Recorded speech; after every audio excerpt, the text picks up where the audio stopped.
Hey guys, this one's all about mountain biking and creek crossing. Chad Andrews here at the bottom right of the video recording. I want to talk about creek crossings. And the best creek crossings obviously are the ones where you get through the creek with no problems whatsoever. So first we're going to start off with Dana. Dana was so kind to help us out here. And let's go ahead and roll this for Dana. You can see this here, she was clipping in.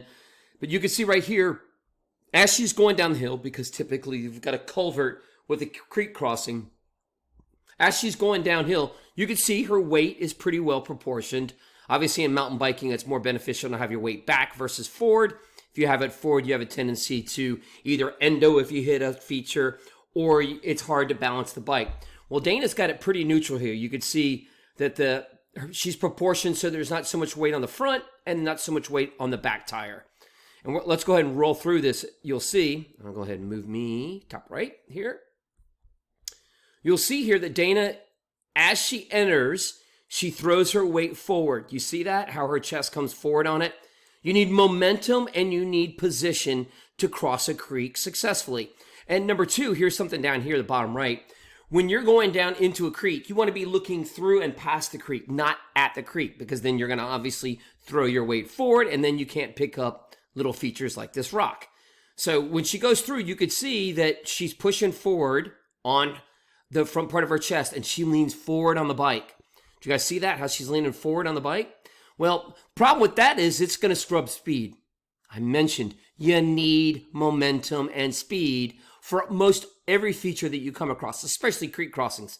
Because if you haven't ridden it, you don't know how deep it is and you don't know how muddy it is. So as she's coming forward, she pushes down. You see how the back end of the bike just really sinks down and compresses? And she had an unfirm setup. So with this firm setup, it should have not rebounded so much. And that lets us know that she was forward and not back on her mount.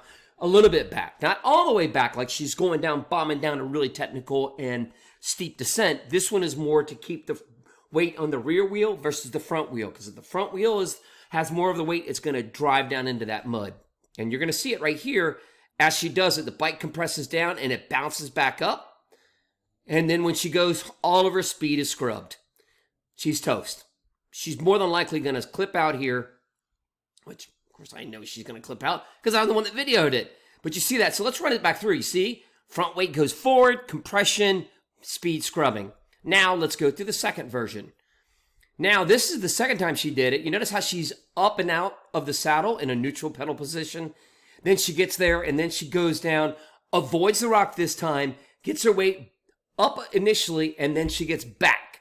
And what I mean by back, she goes up vertically first, and then as she goes through the water, she gets back in the saddle so that she can negotiate the creek crossing more efficiently and better. See that, how she didn't compress down this time? She's speed is quick, hits the other side of the bank, and boom, she's gone. That's the deal. Momentum, number one. Speed, momentum, the same thing.